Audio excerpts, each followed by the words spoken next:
I'm obviously setting up the stringing. I haven't videoed myself setting it all up because there are loads of videos on YouTube of people doing this. But I thought I would talk about some specifics. And the specific mainly is around the height of the string from the floor. So what I've found is that 28.5 centimeters brings you to about the center of the wheel. So 28.5 obviously front and back, because the wheels and tyres are all the same size, same pressures. So that's useful. The other thing I was going to tell you is that as you adjust the height of the string each side, obviously you pull the bars up and down. Now there's a whole lot of variables here. So you pull these bars up and down, and that will, this bar here, sorry, up and down, and that will adjust the string height. But of course, when you raise the string height, say on the right hand side of the car, the left hand side dips.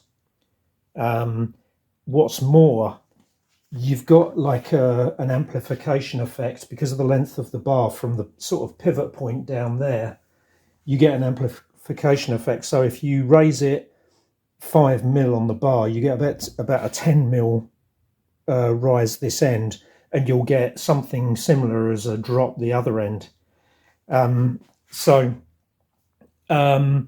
If both sides are low, just bear in mind that you need to adjust one side past the point where it needs to be, so higher than it needs to be, and then as you raise the near side, the left-hand side of the car, the right-hand side will drop again. So it does take a bit of messing around. But now I've established, the center point of the wheels, then that obviously is one less variable to worry about. The other thing is the amount of pressure you push down on these foam things has quite an effect each end.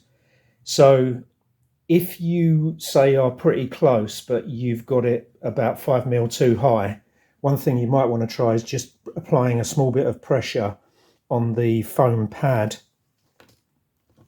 this foam pad over here. And obviously that will lower the string on the right hand side. Again, you've got the problem, the string on the left hand side will raise, or will rise, so you do have to mess around a bit. The final point I was going to make at this stage in my in my calculations and my work relates to the hubcaps. So I put the tiny little hubcaps just in there, these things. You can't do the adjustment with them in, because no matter what you come off of, and I come off of I measured off of the ridge around the inside of where the little cap goes, and I've measured off of the surface just next to the cap. But with the cap there, because it's slightly convex, it holds your ruler away from the edge of the wheel, and you just can't get a consistent measurement. Something that I found quite, well, I don't know if it's interesting, but something I didn't expect. These are the standard dimensions of the car out of the owner's manual. If you look at the front wheels, and the track between the centre of the tyres is 1484 mil, and at the rear it's 1497. So the rear is slightly wider than the front. Now I accept I've got different wheels, they've got different offsets, but the wheels are all the same and the tyres are all the same, front and rear. So I'd expect the rear to be wider than the front. So let's have a look. Now I'm just going to come off this front edge here, just here. You can see that measures 12 there, and I've got it the same the other side. Now let's move to the front, and that measures 12.1. Let's have a look at the back actually, and the back's about 12, so yeah, I might not have the steering wheel quite straight, but anyway, you can see there that although there should be a 13mm or 6.5mm each side difference, the back should be 6.5mm wider than the front. That's not the case. Nominally, they seem to be about exactly the same track width, and I guess that's because we're running the M3 lower arms, which are obviously, which I believe are longer, and so are pushing the wheel out further at the bottom, and obviously that's going to have an effect at the midpoint as well. So I don't think that's a problem. It's just that it's an interesting thing that I noted. So just to be upfront here, I've recorded this part of the video about 3 times already, and I'm definitely learning as I go. So the first thing is I made sure that the steering wheel is straight. So, you know, the horizontal bar of the steering wheel is actually horizontal. So I'm starting from that position because I did try a different approach, but I won't go into all of that. So that's where I'm starting from. Now, I've checked and double checked both sides from off the edge of this bit here to the wire to the string, and it's roughly 1 to 1.5 mil. So 1 to 1.5. Now what I'm going to do, obviously if you've got a different string kit, and even if you've got the same one, your spacing is probably not going to be the same, so that may not work for you, but I made sure that on this side, which is the right hand side at the front, is the same as the left hand side of the front as far as from this point and this point here to the string goes. Okay, so now let's measure the rear to the string, and that is pretty much smack bang on 8. It's a smidgy little bit below, but it's so small amount, I don't think it's going to make any difference. And that, sorry, so that was 80 mil at the back and 79 mil at the front. So let's put that on this whiteboard. So front, right hand side, left hand side, it was 79 at the front and 80 at the back. So as far as that's concerned, looks like 1 mil toe in. No, it doesn't. It's 1 mil toe out.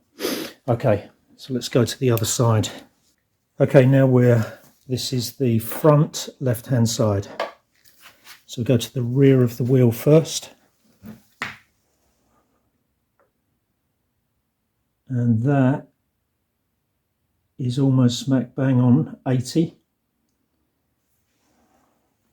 And if we go to the front of the wheel,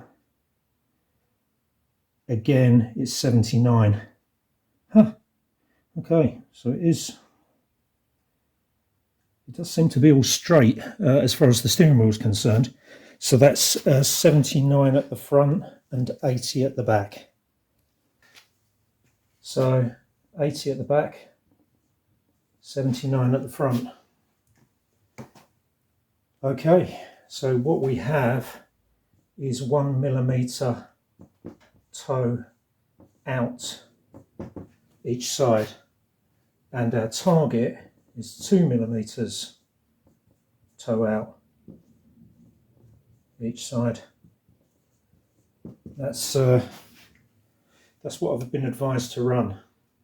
Yeah, I'm not completely sure what effect that has on handling.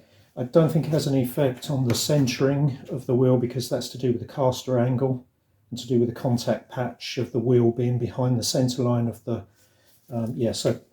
so centering is all about the fact that the contact patch of the tyre is behind this line, which is the turning line for the wheel, as far as caster is concerned.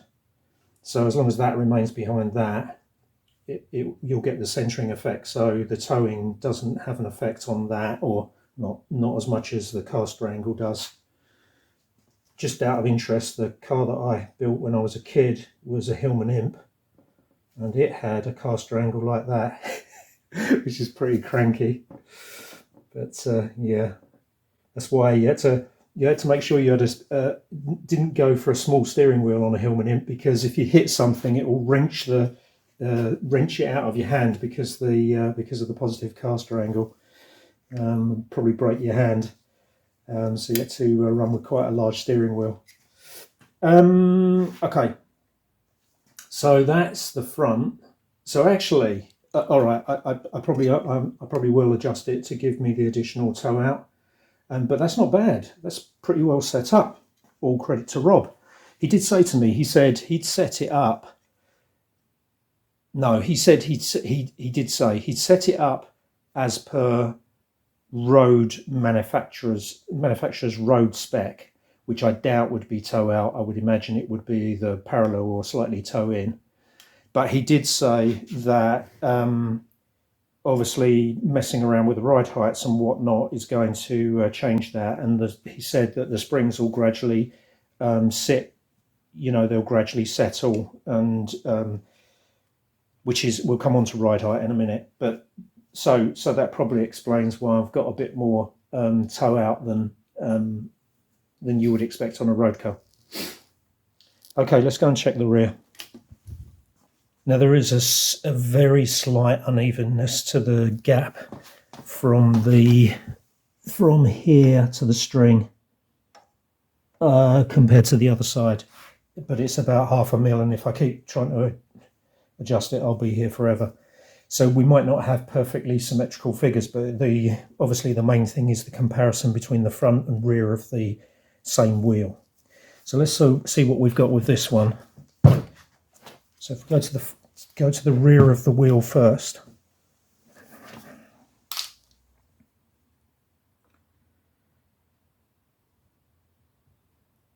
$76. I have to move the camera.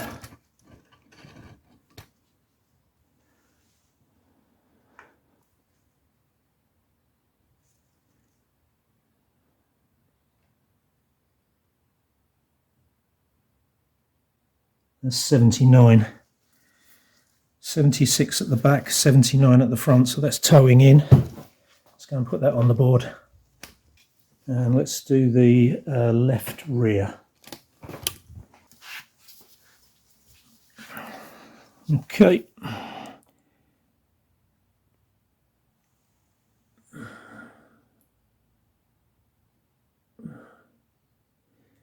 Oh no.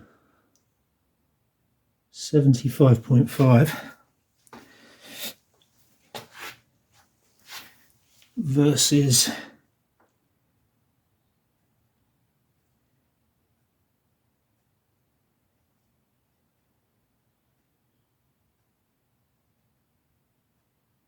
78.5.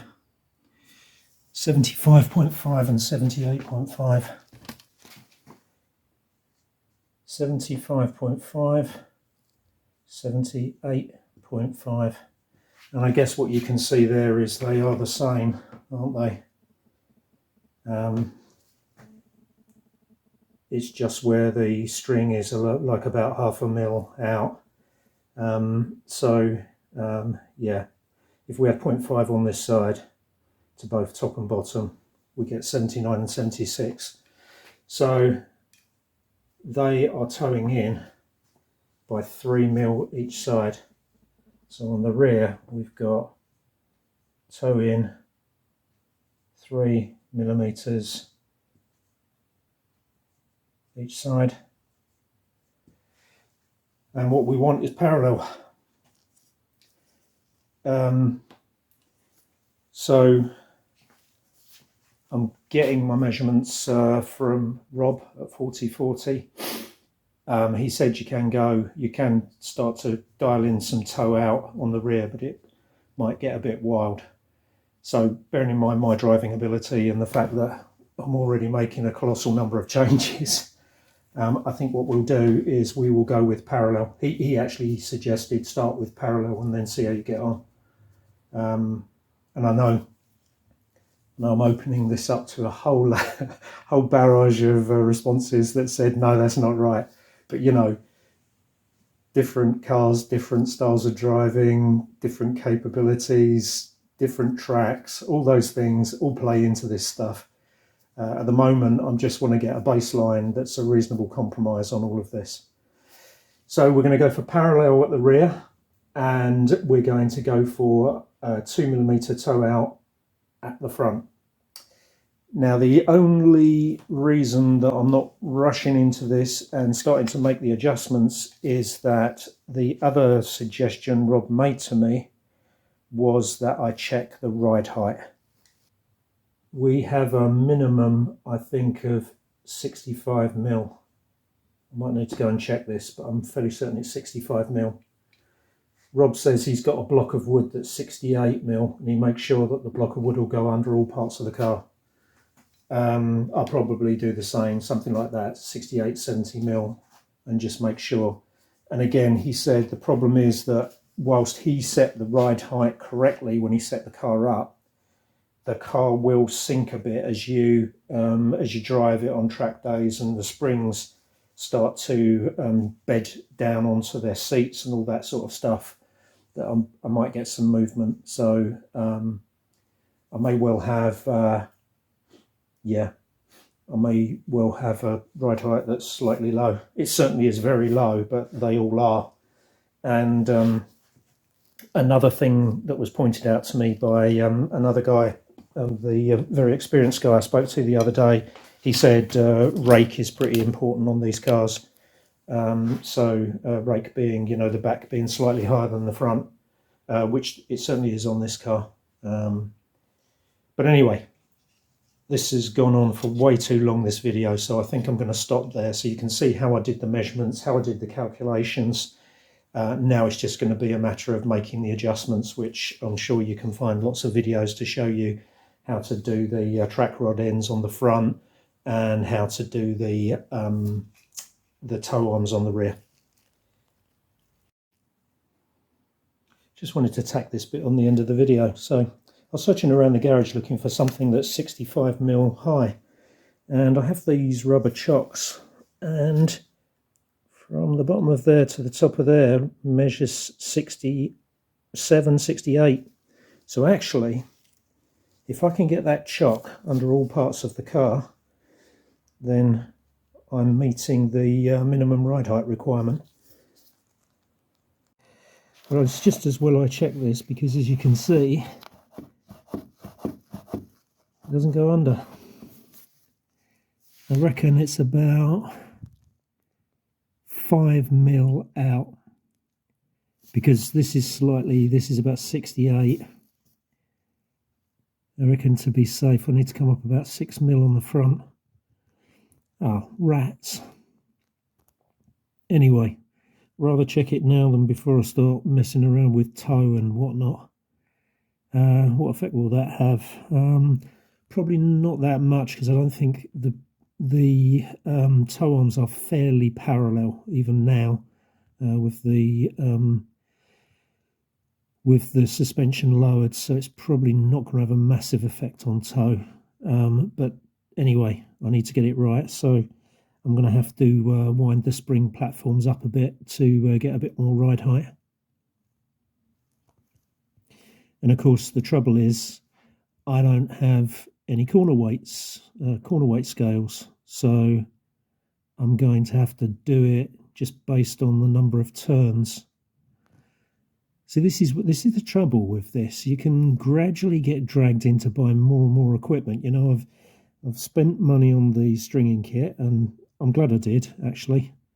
But a corner weight system is more than £1,000, and I can't. I just can't just keep throwing money at this. It's just crazy. This is club level racing, not British touring car or whatever. So yeah, we'll just have to do it counting the number of quarter turns I stick into the little spring platforms. Okay, so it's the following day, and I've had some time to think about this. If you look,